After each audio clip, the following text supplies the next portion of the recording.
Hi, everyone. I'm Amy Ostrom, Interim Dean of the W.P. Carey School of Business, and I'm excited to welcome you to another incredible Economic Club of Phoenix webinar today. Today, we are honoring the 25th Annual Spirit of Enterprise Award winner, and we are very pleased to recognize Botco.ai and its CEO and co-founder, Rebecca Clyde, who will be our featured speaker this afternoon. The Spirit of Enterprise Award is Arizona's premier celebration of entrepreneurship. And for more than 2 decades, the W.P. Carey School has recognized businesses that positively impact our economy while exhibiting ethics, energy, and excellence in entrepreneurship. And this year's business is a wonderful example of those ethos. A couple of housekeeping items to cover before we get started. First, all attendees are muted and have their videos disabled for the remainder of the session. If you have either a technology question or a question for our speaker, you can put that in the Q&A box at the bottom of your Zoom window. We're going to save questions till the end of this session, but if you have a question, you can go ahead and put it in that Q&A box whenever you are ready. Before we begin the program today, I am happy to share some great news from the school. I'm pleased to announce that Ohad Kadan has been named as the next dean of the W.P. Carey School of Business.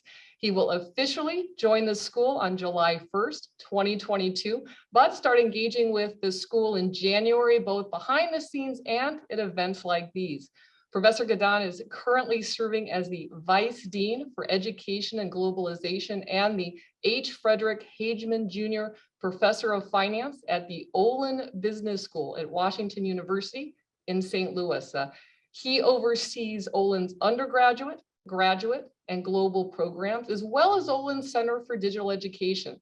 He is an award-winning researcher and educator, and as Vice Dean, he's spearheaded the introduction of multiple innovative programs with an emphasis on values, data, global orientation, and multidisciplinary collaboration. We are all very excited about the future of the W.P. Carey School of Business under Professor Kadan's leadership, and we'll have more to share about his mission for the future in the coming months.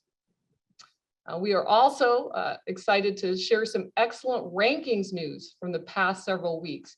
The Financial Times ranked our executive MBA program in Shanghai as number 9 in the world. That's a 2-spot jump from last year, and it feels great to add another program into the top 10. We were also named among Poets and Quant's top online MBA programs, up from number 27 to number 20 this year, and Poet and Quant's top MBA programs for entrepreneurship, coming in at number 17 in the country. And that ranking seems especially relevant considering what we're all here to celebrate today. W.P. Carey also launched our 2nd program in Los Angeles. Starting next fall, we're going to be offering our Master's in Accountancy from the new ASU California Center. Our other program in LA is our highly ranked Master's in Business Analytics, and we are excited to make these innovative programs available in a new location. Finally, we are looking forward to an in-person ceremony, convocation ceremony this December after celebrating our graduates virtually since spring of 2020. We are also inviting all of those virtual grads back to mark their accomplishment in person, and so it should really be a wonderful celebration. Now for our keynote presentation. Rebecca Clyde is the co-founder and CEO of Botco.ai, a HIPAA-compliant intelligent chat solution that instantly answers patient questions. Using Botco.ai, providers can automate conversations, capture 103% more appointments, and access conversational insights that improve the patient experience. Rebecca is an accomplished marketing professional and business leader with unique expertise in marketing automation and company building. Prior to Botco.ai, Rebecca founded Ideas Collide, an Inc. 5000 marketing automation agency now in its 15th year serving Fortune 500 companies, including major healthcare brands like Blue Cross Blue Shield of Arizona and Banner Health. She was previously a marketing manager at Intel and holds an MBA from Arizona State University. Go Devils. Rebecca is passionate about advancing women in technology. She served for 3 years as the managing director for Girls in Tech Phoenix and is also on the executive board for the Arizona Technology Council. Please join me in welcoming Rebecca. Thank you. Thank you so much. Wonderful introduction, and what exciting news that you just announced. Thank you, Interim Dean, Dr. Amy Ostrom, faculty, colleagues, and all of my fellow alumni that are here today. I really appreciate this invitation. It is truly a privilege for me to be able to speak to the W.P. Carey School of Business, my MBA alma mater, and to the Economic Club of Phoenix. The Spirit of Enterprise Award has a really special meaning to me. As several of my mentors and esteemed colleagues have stood here before as well. I'm humbled to be able to join incredible founders such as Greg Scoresby, the CEO of Campus Logic, and Heidi Janenga, the founder of WebPT, who have also previously received this award. When my youngest daughter was 4 years old, she suffered her first severe asthma attack. Her breathing became extremely labored and her wheezing was incessant. That was a harrowing night. Watching my daughter gasp for air and feeling that every second was eternal. Fortunately, I don't live too far from Phoenix Children's. The drive was less than 15 minutes. The emergency room physicians kept a close watch on her that night, and they released us the next day once her breathing had been stabilized and they had been able to assess her fully. That night was the beginning of a long journey, dealing with a chronic condition that would require me to constantly have to schedule doctor's appointments and a never-ending battery of tests, treatments, and prescriptions. It was also the beginning of my firsthand realization of the incredibly arduous effort that is required to consume healthcare services. Now, keep in mind that I'm one of the lucky ones, well insured with a robust health plan. You would think it would be easy, but no.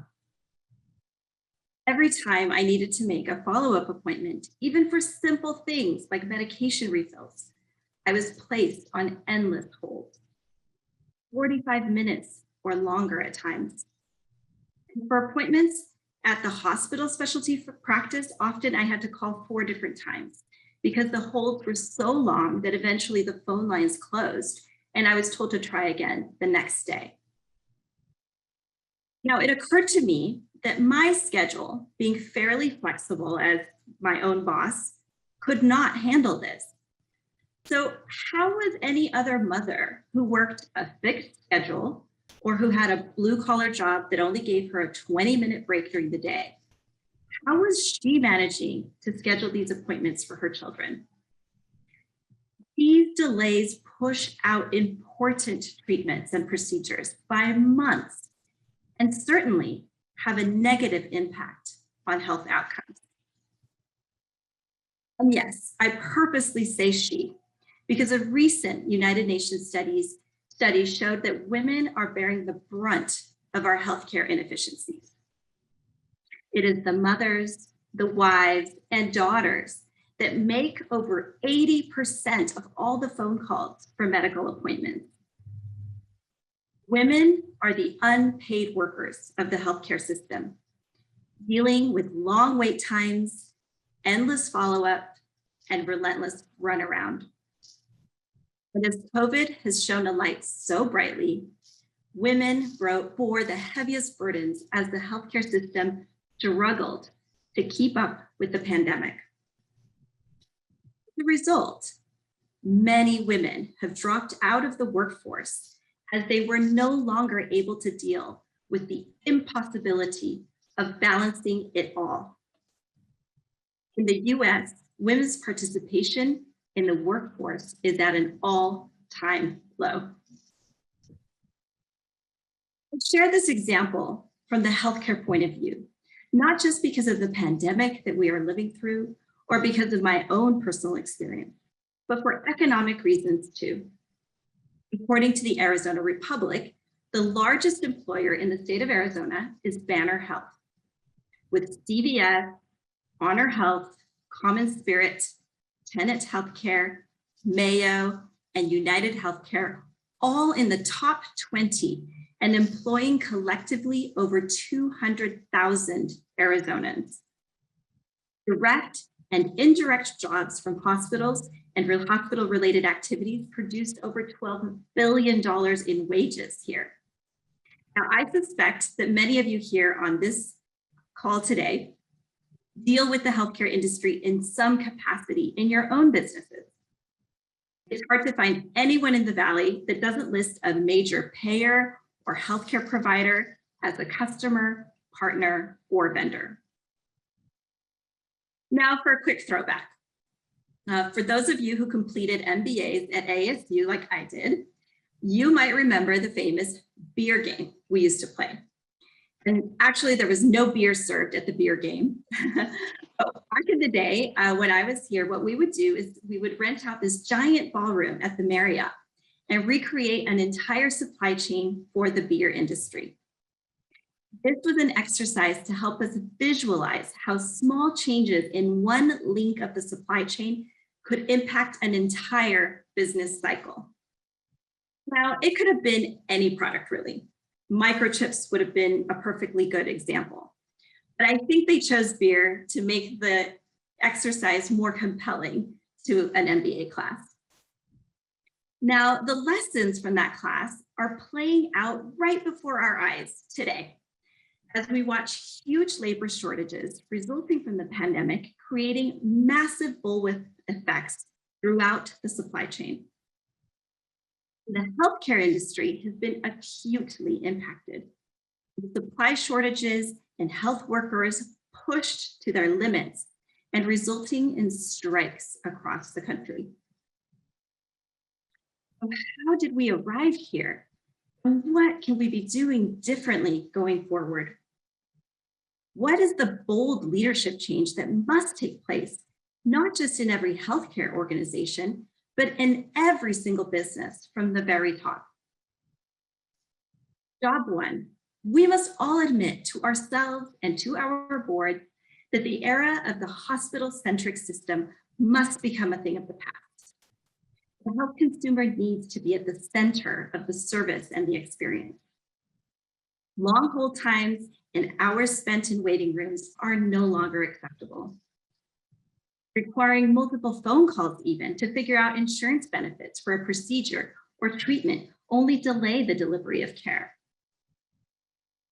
Staff shortages a long-term reality, we must find better ways to leverage our existing resources and introduce modern, HIPAA-compliant technology solutions that allow our talented workforce to apply their skills where they can most make a difference.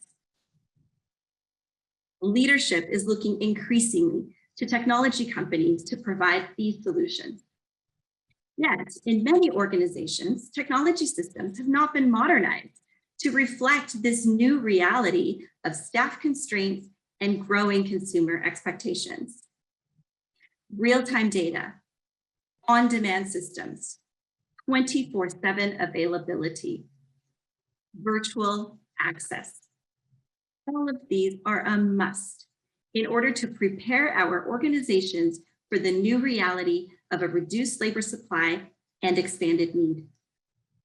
Now, let me give you an example of how a few organizations we work with are stepping up to the challenge. First, STC Health.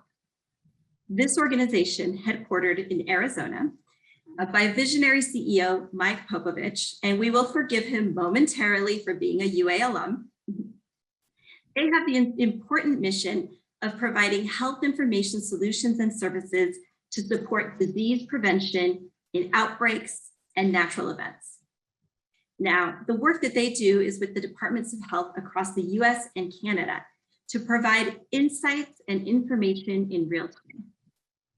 In April of 2020, STC Health partnered with Botco.ai to modernize these health information systems and make immunization data accessible to consumers through an application called MyIR Mobile. And with the help of Botco.ai, they provide real-time 24/7 responses to questions that a patient may have about the status of their record and vaccine information.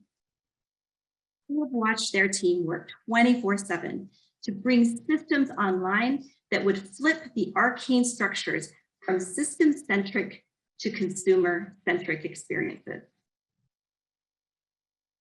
Another innovative company, Racovia, is an Arizona provider that is attacking the opioid epidemic at the root. Opioid addiction often begins with prescribed painkillers, and Racovia helps its patients eliminate the source of that pain with modalities that range from physical therapy, cognitive therapy, and EMT. They understand that their patients need services around the clock, and so they partnered with Botco.ai to provide access to treatment information and admission services no matter what the time of day. Using Botco.ai to augment their staff, Racovia launched Project Me Virtual Therapy, along with our chat solution so that they can be always on and never make anyone wait more than 2 seconds for a response, even if it's 2 a.m. on a weekend. Now, you might be wondering, how can this possibly work? Can we really trust an AI to handle healthcare conversations? And do people even want to share personal information with a chatbot? These are valid questions. What we have realized after analyzing millions of conversation transcripts is that people do, in fact, want to engage if they believe they can get what they need more quickly. We also find that they are very willing to share personal information because an AI is completely judgment-free. For someone who might be struggling with mental illness, reaching out for help to a zero-judgment AI is less scary than wondering what a person on the other side might think. It eases the on-ramp to having open, honest conversations and getting answers about private topics in a way that feels safe and comfortable to the user. Timeliness is also important. As a parent who might be looking for resources for a troubled teen, often in the middle of the night after many front desks at most providers' offices have shut down, being available to take parent inquiries and even handle a pre-admissions workflow at 1 a.m. is the new expectation. The AI doesn't get tired, doesn't have to step away, or have to deal with a limit or schedule. And we have found that with this solution, rescue rates are higher and providers can turn their websites into a 24/7 admissions team. Trust is critical, and a HIPAA-compliant solution is essential to providing this technology service.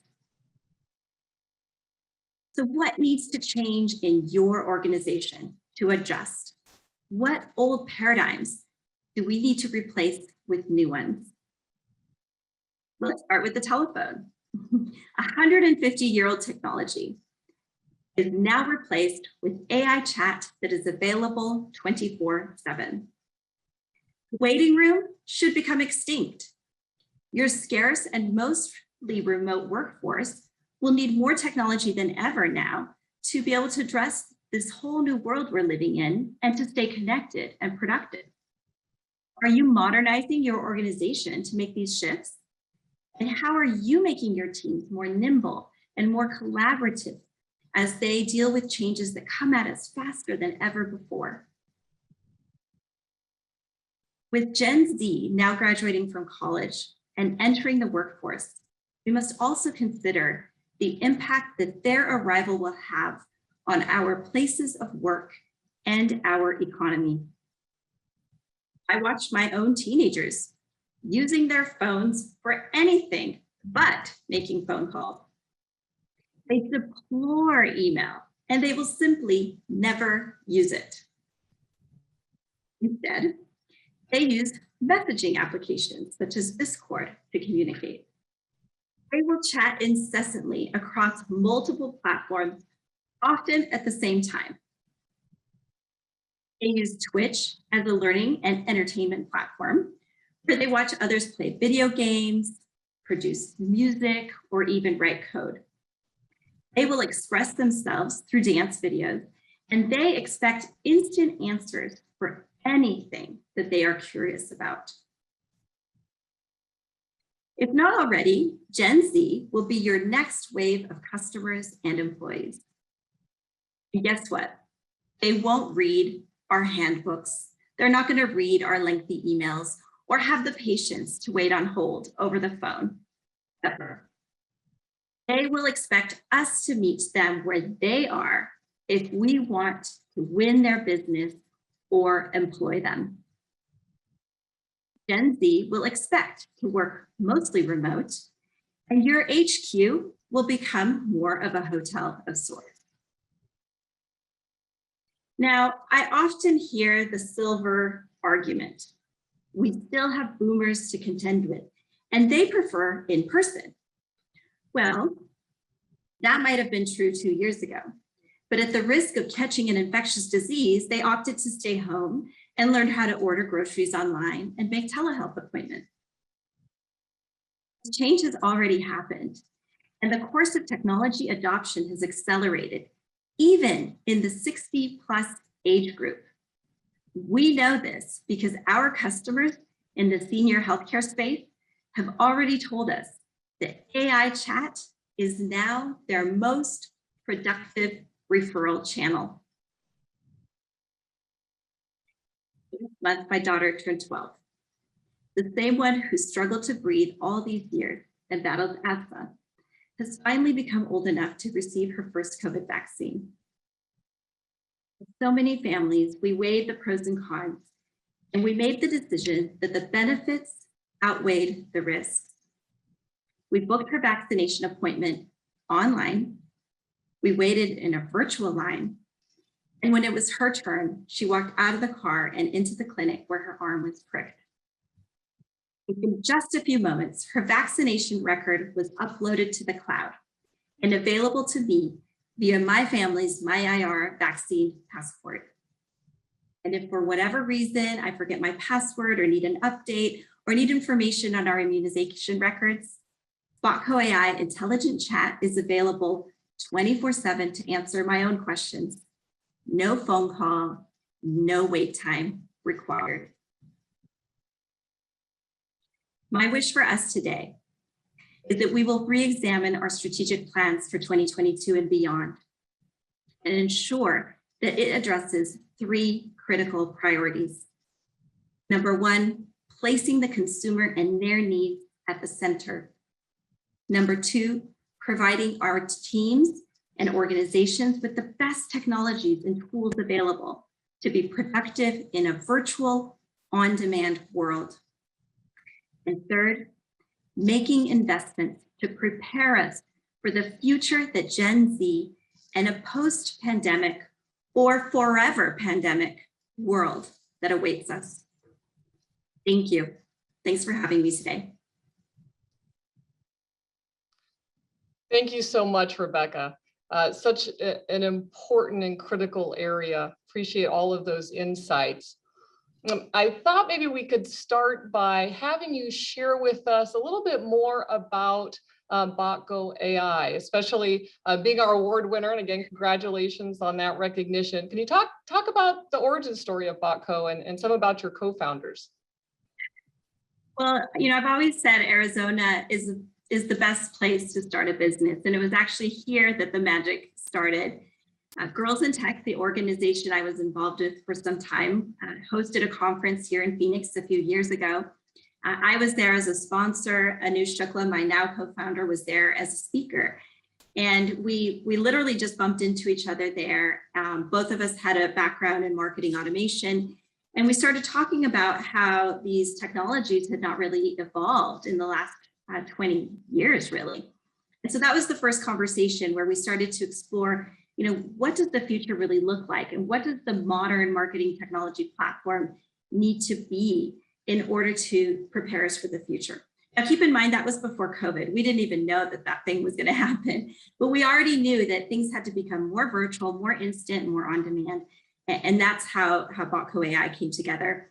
Anu is a serial entrepreneur, and she'd had many previous successful companies. She introduced me to Chris Maida, who is our CTO and third co-founder. And that's how we kicked off the business.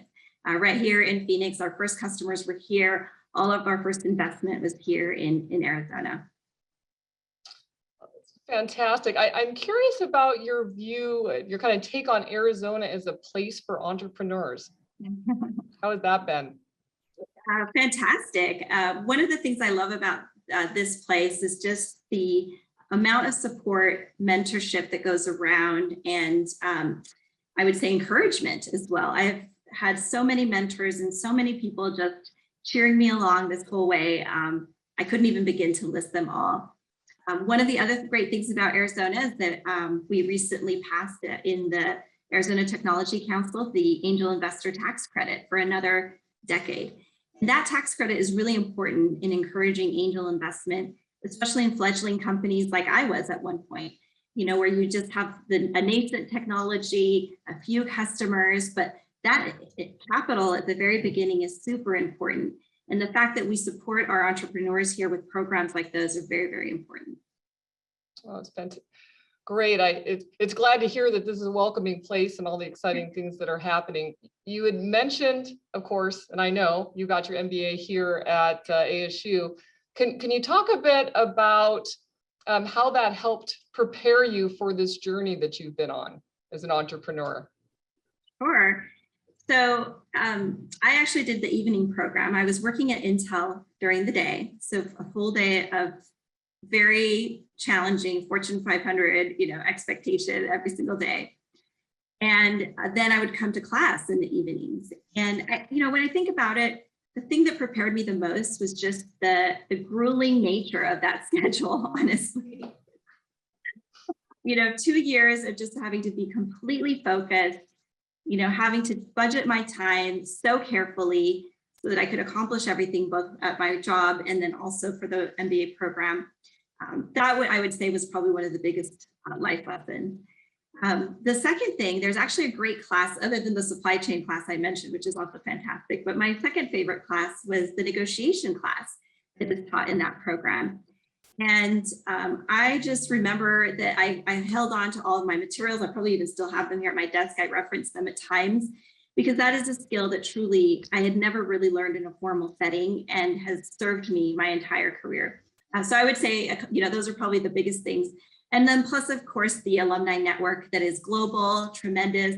InvestU, which is the alumni angel group that actually invests in early stage startups like mine, also came together and invested in our company. So for that reason, I'm also tremendously grateful. Great. So we have a question here from one of our attendees. They're curious, what type of organization is your ideal client for your service? Is there a size, service delivery type that you really look to? We find that automation really makes the biggest difference at scale. So for many of our customers that maybe have only 1 or 2 locations, usually they're not feeling the pain quite yet. But when they start to expand to 10, 20, 30 locations, they start to realize this is a little unwieldy. We are getting more phone calls than we can handle. I can't possibly staff all of the needs that are happening. And so they start to think about technology. And so that's really where we come in. We find that our customers, once they hit that kind of 20 location threshold and above, is where our technology can make the biggest difference. I mean, we have customers that have 200 locations, 1,000 locations, and they absolutely depend on our product because otherwise trying to staff that like with a call center or, all the old ways we used to do things just simply doesn't work. So much of your discussion was talking about the importance of putting kind of consumers in the middle and making all of these interactions that we have to have better. I'm curious about how you manage the work-life balance, all that you have going on as a co-founder and a CEO. Well, it's probably why I think about it all the time, because if I'm on hold 45 minutes here and then it takes me forever to get something done there, that's less time that I have to spend with my children. It's less time that I have to spend on my own well-being and on my business, right? Those are the things I want to be spending my time on. So, when I think about balancing my life, it's not so much about equally distributing my time with everyone, because that would not be possible. It's more about integration. So I think about, how do I integrate my children even into my own business life? I don't treat them as two separate entities, my family life and my business. I actually incorporate them. So my kids, for example, for this speech today, they helped me write it. They gave me feedback. They helped me find photos for it. They told me how bad the first version was and the second version. And so I involve them, and I do this in a lot of other aspects of my business. And that's how I sometimes spend our time together, is we're working on things. They're helping me, they're brainstorming with me. And in a little way, I kind of turn them into these mini apprentices for me. So hopefully I'll send them off in the world knowing how to start companies, I hope. I really love that idea of integration. Are there other strategies? Now I'm thinking about how I'm going to put my son to work in some unique ways, but so other strategies in terms of integration that you've found to be useful for you? Sure. So, well, back when people were visiting campuses, even doing things like having wellness programs on site, so people could do things like maybe have a yoga class, or maybe take a professional development or personal development workshop while in the workplace. I'm also really big on integrating volunteering into our work. So because volunteering is a very important thing for me and my family. And so often I kind of merge the two things together and bring the kids along. And now we're having a family activity and doing a volunteering event for the business, right? So I'm always thinking of how can I clump these things together? So for example, one of the things we did just a few weeks ago, we worked with an organization called Hope Kids, which provides all these wonderful programs for families that have terminally ill children. We put on a volunteer Halloween event with them. We sponsored this along with Nerdery, another company here in the Valley. And so it was just really beautiful to be able to do some good work, see these cute kids, share some of our time and resource, and at the same time also bond as a team. It was a great team building activity. Oh, that's wonderful. Thank you for sharing that. I know you're really passionate about advancing women in technology, and I'm sure advancing women as entrepreneurs. Have you faced any unique challenges as a woman kind of starting a business? It's always hard to answer that question, because I don't know what is unique to me as a woman, or what is just what it is, right? It's always hard to know. But I have compared notes a little bit. I belong to a few different accelerators, and so I have peers that are mostly other men that are in my kind of cohort of startups. And I would say probably the biggest thing is just the amount of proof probably that is required from me. I'll notice that I'll probably have to show more traction, more revenue, more proof points, more customers to be believed and to be taken seriously than perhaps some of my counterparts. So, that's probably the biggest thing. But rather than complaining about it, I think about it as muscle building. So if it's just means that I'm working those muscles harder, and in the end, that's good for the business, right? If I have more customers and I have more traction and more revenue, then that's good for the company. So in the end, I see it as a positive. Wonderful. What was the first step that you and your co-founders took to make this idea for Botco.ai a reality? How did you approach it? Did you make an app and then have people try it? There's some interest from attendees to really understand, to kind of walk us through all that, how that came into being. Sure. Before we even wrote a line of code, we tested the idea with over 100 different marketing executives and really had to get good feedback. And so we would have these 30, 45-minute sessions where we would show prototypes, we would show functionality, and then we would just ask them for their feedback. We would say, how does this work? What would you want to see here that isn't here? Where would this fit within your organization? How much would you even pay for something like this? What would be the value to you and to your business? So we would kind of present it in hypotheticals. And it took us, the first, I would say 20 of those sessions were just it was, they were like, well, you're totally off, right? And so it took a lot of iteration until we finally got it to a really, what I felt like was a really good place. And that's actually where we got our first customer. When somebody said, if this is what you're actually creating, then I want to be the first one to have it. Can I prepay? And that's when we knew we were onto something. That's a great moment. That is a great moment, I'm sure. So what are the biggest obstacles or clients' limiting beliefs that you've had to overcome to enable the full adoption of your technology? Yeah, I kind of mentioned this in my talk a little bit. People will often say, well, nobody wants to share that kind of information. Nobody wants to share personal information with an AI.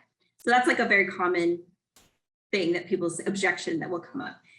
And we have the transcripts to prove otherwise. And in fact, I just showed one was people, if they're getting the information they need and this is making their life easier, they will gladly share information.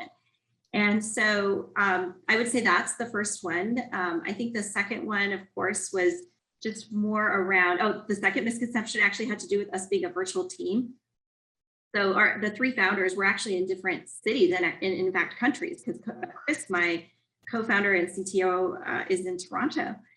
And at the beginning, people told us you're never going to be able to build a company with the founders on different, in different countries. That's impossible. It'll never happen. And then of course, COVID happens and everybody else is scrambling to figure out how to run a team virtually. Well, we were already there, like it was no sweat off our back. And we were just, business as usual on the next day after the shutdown. So, those are kind of misconceptions that existed before and that I think people realized actually, if you know how to work virtually, that's a strength. If you know how to tap into global talent, that's a strength.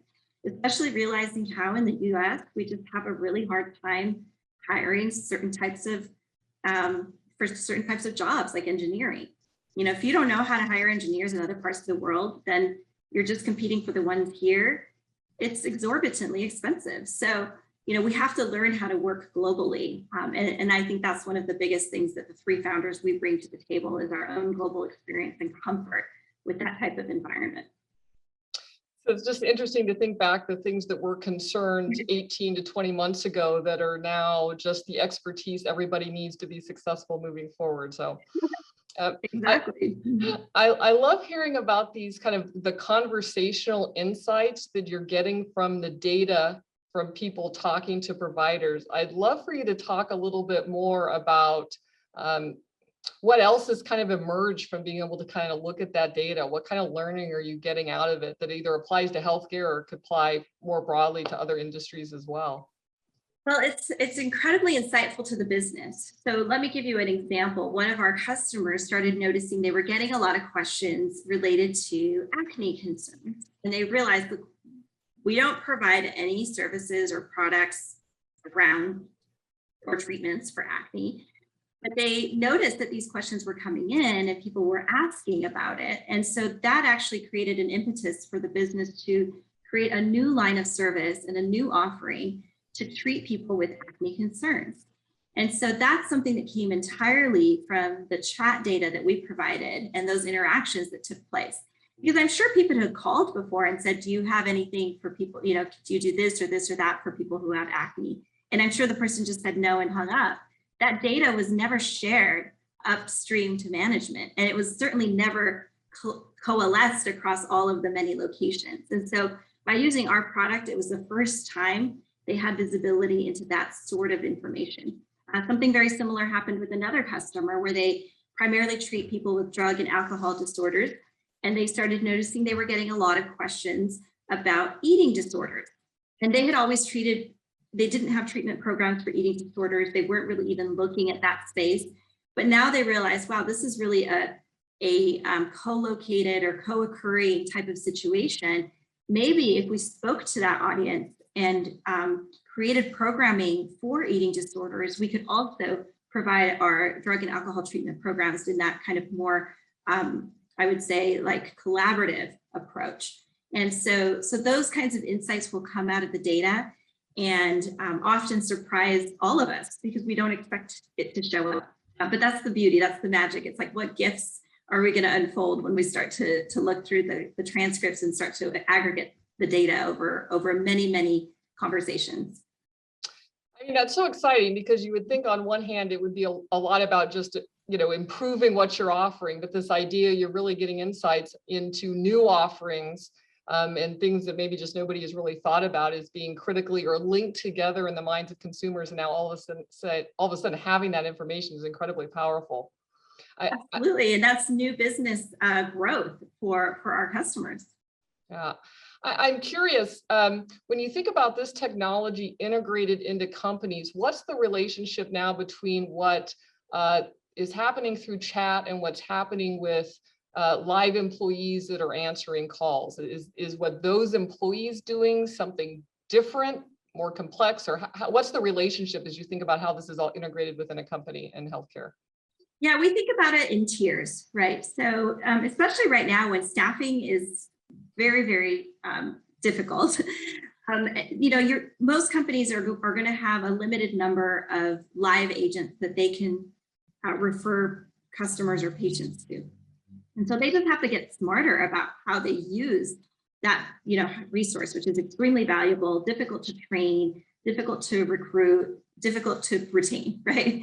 So they're extremely, extremely valuable. So, the idea here is let's use technology to handle the routine questions, to get as much of that journey taken care of through automation. And then we reserve those highly valued, highly intelligent human resources for the more complex or more nuanced type of needs.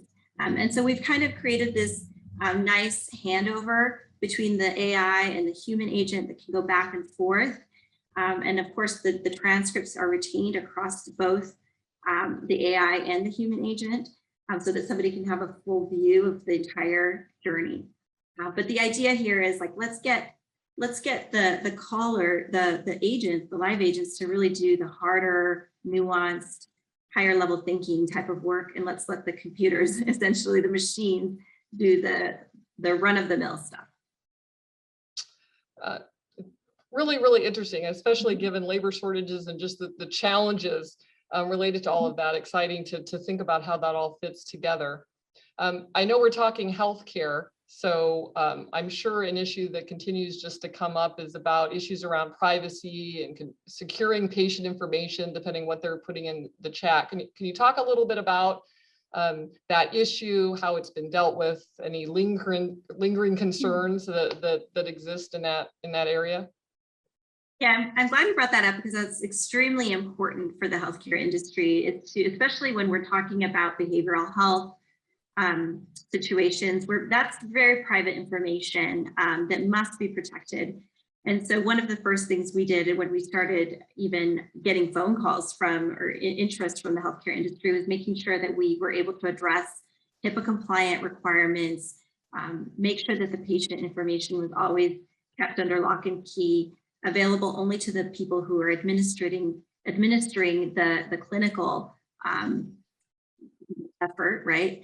And making sure that we just really locked down that whole, patient information and privacy need. So fortunately, there's some really great technologies out there that make this a little bit easier nowadays that we can use. And so that helps us facilitate that process.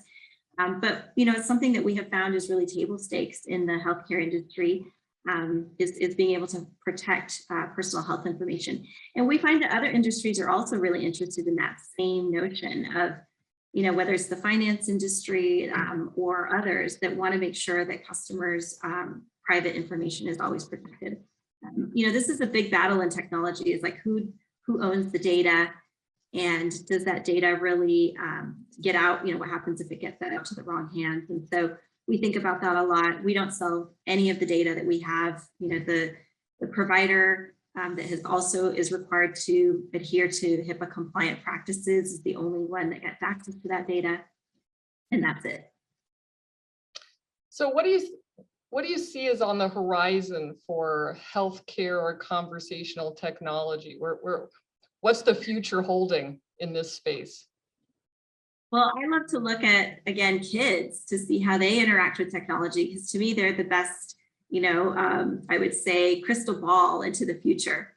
And so some of the things that I've observed is, of course, they're using chat almost all day, every day across multiple channels. So I know chat is going to be here, but they're also starting to use voice chat and video chat quite a bit. And so we need to be able to support those kinds of platforms. And so if you ask any business, hey, are you supporting video chat with your customers? Can you take orders? Can you transact with customers over video chat using automation? Most would say they cannot. They wouldn't even know where to begin to do that. And so the idea here with working with Botco.ai is like starting to get people on that path, right? First, we'll help you figure out how to help consumers over chat. Then, moving into voice is actually quite easy. And then from voice to video and so on and so forth, because really it's a competency that needs to be created within the organization. It's a whole new way of thinking about how the user experience is designed with your products and services, and creating a whole new kind of mindset that is moving away from the old kind of brick and mortar or pointing and clicking on a website mindset to think about conversation as really the next UI. So we've been talking a lot about the need for all of this in healthcare. Is there other areas and industries that you think are really ripe for needing this? Oh, absolutely. I mentioned financial services as being another important one. Certainly in one of the spaces that is adjacent to healthcare is wellness. So everything having to do with not just fixing our illnesses, but actually keeping us healthy. So whether it's exercise, diet, nutrition, meditation, all of those things that we have learned are really, really important to the balance and to the wellness of our entire being. So I would say those are very ripe for technology disruption. Education. I mean, you saw what happened with our poor kids being stuck on Zoom all day, and kids don't learn that way. So we have to completely rethink how do we deliver education in a virtual environment. And that's where I think we can really look to platforms like Twitch. I'm seeing people learn how to program by watching people on Twitch who are doing coding right before our eyes. And so really, leveraging technology in a way that really assimilates more of our natural human tendencies, I think is really the way to go.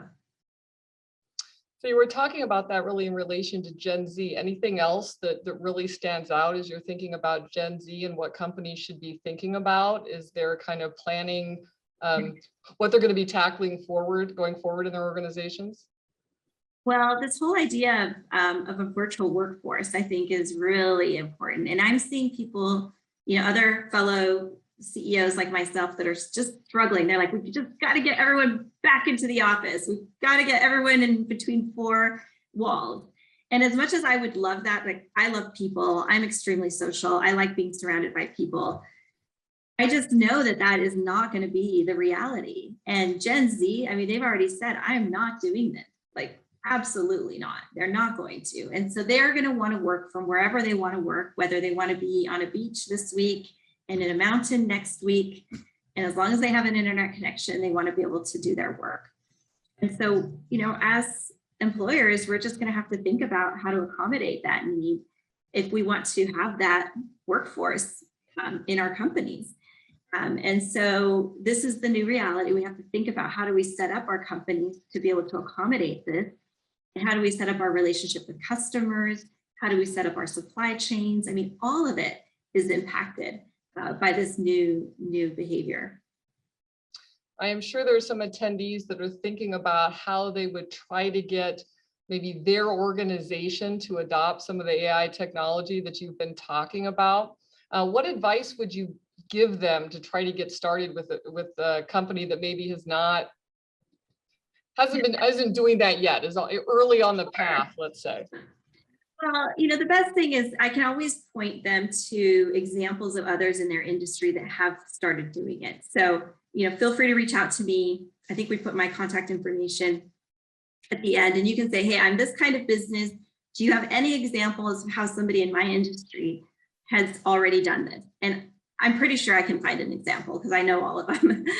So I'll be able to share. And I think that's the first place. It's just like trying to get people to imagine their own business in that same way.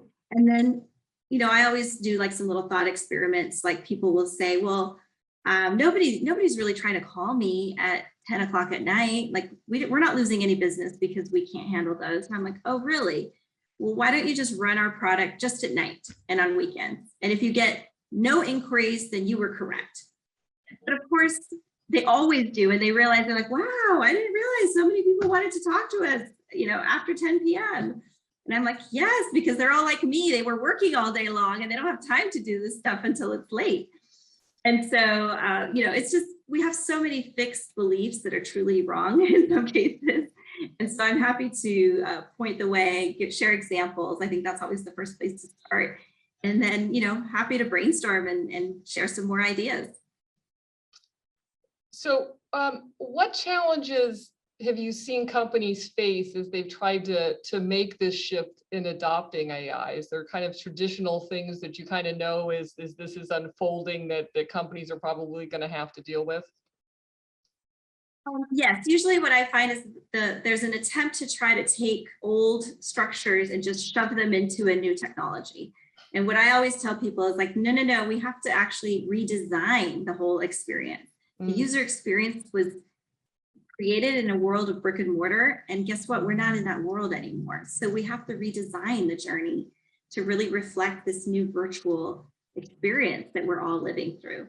And so that's the first thing, is just breaking people of those old paradigms. It's like, but wait, we used to have people come in and sign this thing. And how are we going to do it if they're not doing that?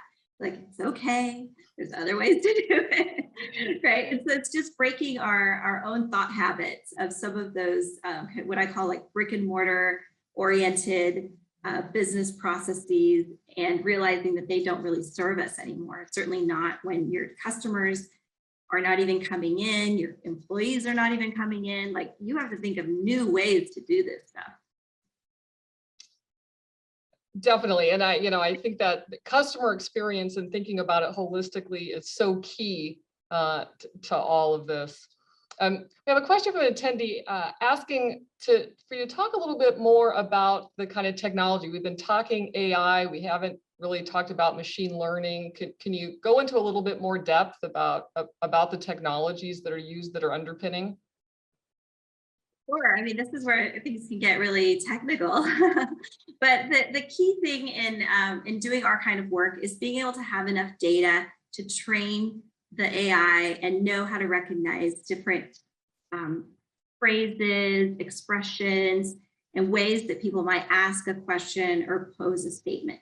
And that's really the tricky part, right? Because I can say the sky is blue 3,500 different ways and still mean the same thing. And so the key is to be able to capture all those different examples, or at least a good starting point of some of those different examples, so we can start to understand what those utterances mean. And then so that we can understand what is the best way to respond to that statement or that question. So there's certainly a lot of training data that goes into this. For us, what has been helpful is that, at the beginning, some of our customers were actually quite large. They had lots of customers, lots of data points that we could work with. And so that allowed us to do the training with these larger sets. I think it's a little bit harder, like, for example, when, maybe you're trying to train around a very small or specific data set, it's going to take a lot longer, right? Because you need tens of thousands of examples, not just dozens of examples in some cases. And so I would say that's one of the first challenges from a technical point of view, is being able to amass enough data and examples to really train these models well. Fortunately, we're now in an era where there's companies that are providing synthetic data sources. There's open source libraries that we can tap into. So we've been able to find some shortcuts there that have been very helpful too. I know with data, there's always this conversation around making sure the data doesn't have bias in it, that it's, the data that gets the results that you're wanting to have for everybody. How much has that been a conversation in the work that you do? Yeah, that's really interesting. I would say, because we're actually training on real examples from customers. So for example, parents that are making inquiries about, say, mental health services for their kids. Those are real examples. And so, I think probably the bias would come in if, for example, we didn't have geographically representational examples, right? So perhaps, it's important to make sure, hey, are we getting examples from all the different parts of the country so that we really are understanding how people might talk about this or might have different nuance to how they talk about things, maybe in the South versus the Northeast versus the West Coast, right? So, you know, I think that there is that important aspect to it, is making sure that we have broad enough examples so that we're not just modeling everything. I always say, like, we're not modeling everything after the Bay Area way of thinking or way of speaking or way of assuming things. But again, that's where it also helps that our team is diverse. All of the founders come from diverse backgrounds. We're a global team. For many of us, English is our second language, including myself. And so we think about it with that filter all the time. And I believe that helps a little bit. Wonderful. Well, for our last question, I know we definitely have students joining us today, and I think they would love to hear you talk about what advice you have for them, both ones that still have maybe some time left and others who might be graduating here very shortly in a few weeks. Oh, well, yeah, exciting. I mean, this is always a great time where you get to imagine all the great possibilities. You know, right now I'm seeing a couple of different trends, and one of them that I wish was different is, you know, there's a chasing after money right now that is taking place instead of really thinking about the richness of the experience. And so that's what I would say is, like, if you're evaluating different offers or different jobs, it's very easy to get distracted by the money. And that's okay. I understand why, because you have student loans and all of that stuff to pay for. But think more about where you're going to get the richest experience and who the mentors are going to be that you will have in that role. So it's possible that you may get a job at a startup that doesn't pay as much as, you know, a Fortune 500 company. But at that startup, you're going to get to work with the founders. You're going to get to work with, you know, building a product from the ground up, and you're going to get a much broader experience. So those are some things, you know, of course, I'm giving you that example because that's what I'm trying to sell, right? But, you know, whatever it is in your world, like, think about the richness of the experience. Who's going to really help mentor you as a young professional? So look at that. Don't just look at the money. That would be one thing. And then the other thing I would say is, while you're still a student, is get as much experience as you can in the real world. You know, get involved in organizations like Girls in Tech if you can. And you don't actually have to be just a woman to do Girls in Tech. You can also be anything, right? It's a completely inclusive organization. Because you'll network, you'll build great relationships. You'll actually find out if you really like that type of work before you have to commit your career to it.